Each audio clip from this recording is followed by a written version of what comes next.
Israel और Hamas की जंग में अमेरिका के राष्ट्रपति जो बाइडेन ने हैरान करने वाला दावा किया है। बाइडेन ने इस जंग के पीछे भारत का नाम जोड़ दिया है। बाइडेन ने कहा है कि हाल ही में दिल्ली में G20 के दौरान भारत मिडिल ईस्ट यूरोप आर्थिक कॉरिडोर का जो फैसला किया गया, ये भी हमास के हमले की एक वजह हो सकता है। हालांकि इस दावे को साबित करने के लिए उनके पास कोई सबूत नहीं है। बाइडेन ने खुद कहा है कि उनका ये मूल्यांकन अपनी समझ के आधार पर है, इसका उनके पास कोई सबूत नहीं है। अमेरिका की एक प्रेस कॉन्फ्रेंस के दौरान बाइडेन ने यह दावा किया है कि हमास द्वारा इजरायल पर किए गए हमलों का एक कारण ये भी हो सकता है।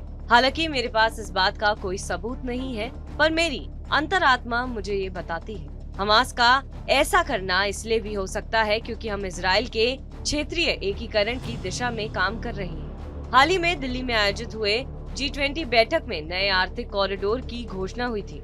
इस कॉरिडोर की घोषणा भारत, अमेरिका, सऊदी अरब, UAE, फ्रांस, जर्मनी द्वारा संयुक्त रूप से की गई थी। इसे चीन की बेल्ट एंड रोड पहल के विकल्प के तौर पर देखा जा रहा है। संयुक्त रूप से घोषित हुए इन नए गलियारे में एक पूर्वी गलियारा शामिल है जो भारत को खाड़ी क्षेत्र से जोड़ता है। इसके अलावा एक उत्तरी गलियारा भी है जो खाड़ी क्षेत्र को यूरोप से जोड़ता है। प्रेस कॉन्फ्रेंस में उन्होंने ये भी बताया कि बीते कुछ हफ्तों में उन्होंने जॉर्डन के राजा अब्दुल्ला, इजिप्ट के राष्ट्रपति सिसी, फिलिस्तीन प्राधिकरण के राष्ट्रपति अब्बास और सऊदी अरब के क्राउन प्रिंस से कॉरिडोर पर बात की है। उन्होंने कहा है कि इजरायल के बेहतर भविष्य के लिए हमें एक होकर काम करना होगा। बाइडेन ने ये भी कहा है कि हमारे इस भविष्य के प्लान में फिलिस्तीन के लोगों की आकांक्षाओं का भी ध्यान रखा जाएगा।